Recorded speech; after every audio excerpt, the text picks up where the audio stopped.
Balapan motorsport yang ada saat ini bisa dikatakan sudah memasuki teknologi paling sempurna yang pernah ada, di mana balapan sempurna tersebut bisa dilihat di setiap mobil Formula One, yang mana mobil-mobil balap Formula One akan dirancang dengan simulasi komputer dengan harga miliaran rupiah, aerodinamika yang dihitung sampai dengan ke detail terkecil, sampai bahkan aliran udara di sekitar ban juga akan diperhitungkan untuk bisa mendapatkan kemenangan.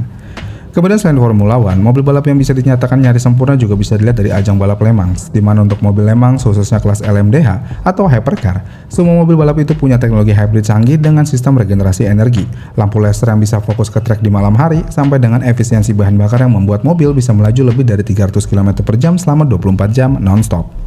Dan jika kita melihat kedua balapan itu, semua terlihat sudah dikemas dengan sangat futuristik, rapi, dan sangat ilmiah.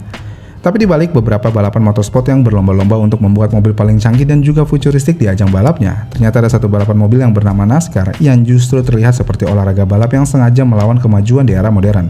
Karena selain emang mobil balapnya akan selalu identik dengan mobil produksian massal, ternyata mobil balap NASCAR juga punya skenario desain mobil yang sangat aneh di mobil balapnya. Sampai-sampai banyak orang yang tidak akan bisa berpikir tentang keanehan yang ada di mobil balap NASCAR ini.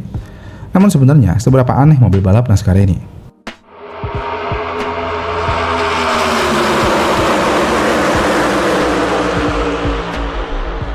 Jadi kalau dilihat sekilas, mungkin keanehan dari mobil balap ini tidak bisa langsung kelihatan dengan secara jelas.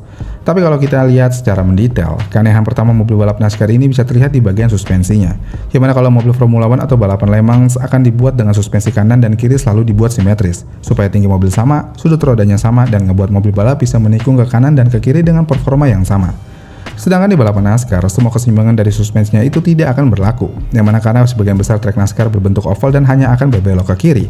Hal ini membuat para engineer sengaja membuat mobil balap tidak memiliki garis simetris antara sisi kanan dan kiri.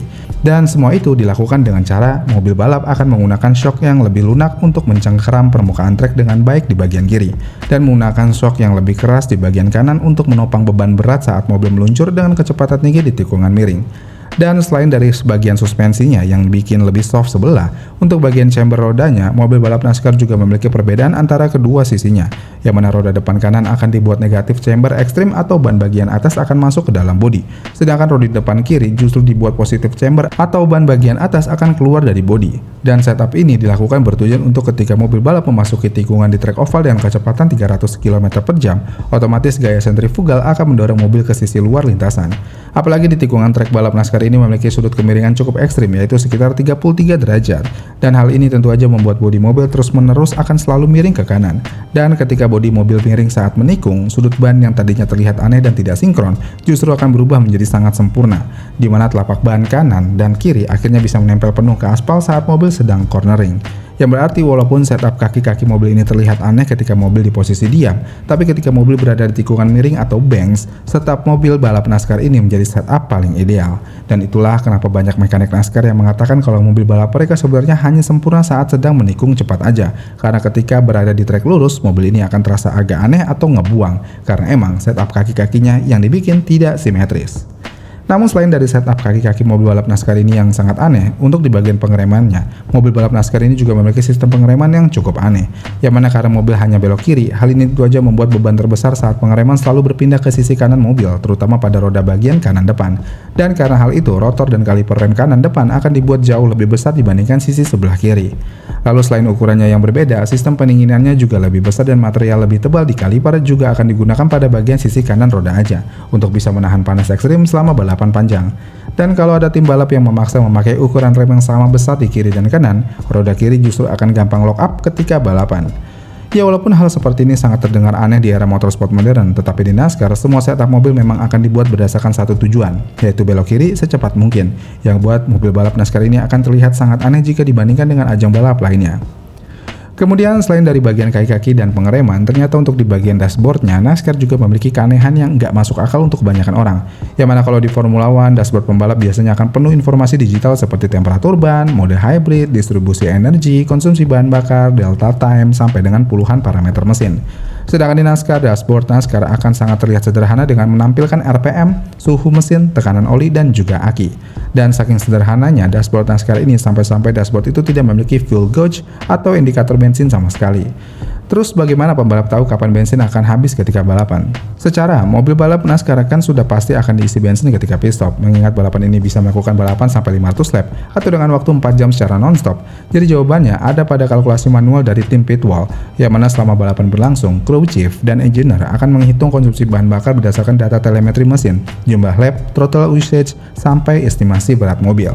Jadi pembalap yang berada di lintasan balap hanya akan mengandalkan radio untuk menanyakan bahan bakar tersisa yang ada di dalam mobil. Dan hal itulah yang membuat terkadang pembalap harus melakukan fuel saving ekstrim tanpa benar-benar tahu sisa bensin di tangki. Situasi seperti ini akan sering menciptakan drama aneh di NASCAR, seperti banyak mobil yang sudah memimpin jauh justru berhenti di lap terakhir karena kehabisan bensin, ataupun mobil yang tiba-tiba mati sebelum memasuki pit stop. Dan hal yang paling aneh setiap mobil balap NASCAR tentu aja ada pada bagian mesinnya, yang mana untuk ajang balap motorsport era sekarang yang hampir semua mobil performa tingginya memakai mesin DOHC, turbo kecil, hybrid ataupun teknologi efisiensi modern, di balapan NASCAR mobil balapnya masih bertahan dengan mesin monster V8 5800cc naturally aspirated berteknologi push rod. Dan sebenarnya teknologi push rod atau OHV sebenarnya sudah dianggap sangat kuno ataupun ketinggalan zaman. Karena di sistem OHV, mesin-mesin ini masih memakai sistem camshaft di dalam blok mesin, dengan batang pendorong untuk membuka katup yang berada di kepala silinder. Dan hal ini dianggap sangat tidak efisien dan juga tidak cocok untuk mobil-mobil di era saat ini. Bahkan sejak kelahiran mesin SOHC dan DOHC di era 80 dan 90-an, hampir semua balapan langsung meninggalkan sistem OHV menjadi mesin SOHC atau DOHC, karena mesin dengan konfigurasi ini dinilai memiliki efisiensi yang lebih baik dengan tenaga yang lebih optimal. Tapi kenapa NASCAR tetap mempertahankan mesin jadul ini di mobil balapnya?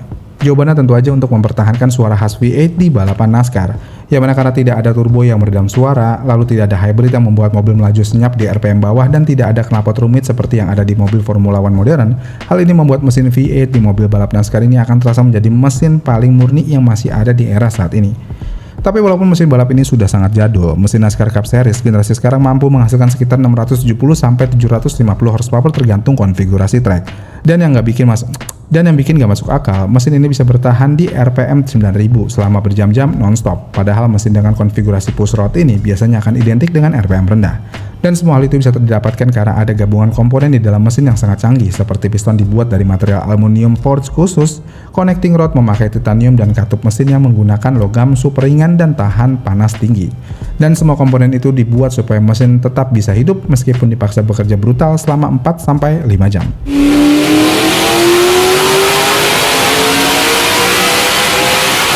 Jadi pada akhirnya NASCAR memang terasa seperti ajang balap anomali di dunia motorsport modern era saat ini, yang mana ketika balapan lain sibuk mengejar teknologi hybrid, simulasi komputer super rumit, dan aerodinamika futuristik, NASCAR justru tetap mempertahankan banyak hal yang terlihat kuno dan juga sangat aneh. Tapi walaupun mobil balap ini terlihat aneh, justru dari semua keanehan itulah NASCAR punya identitas yang tidak bisa ditiru balapan lain. Di mana walaupun mobil balap ini terlihat sederhana dengan sistem yang bisa dikatakan jadul, tetapi di balik itu semua ada ilmu engineering yang luar biasa detail, karena tidak ada satu bagian pun yang dibuat sembarangan di setiap komponen mobil balap ini. Dan semua keanehan yang ada di mobil balap NASCAR ini bisa lahir karena satu tujuan, yaitu membuat mobil bisa terus melaju sekencang mungkin di trek balap oval. Gimana nih menurut kalian tentang keanehan yang ada di mobil balap NASCAR ini? Komen di kolom komentar di bawah ya, dan sampai jumpa di video selanjutnya.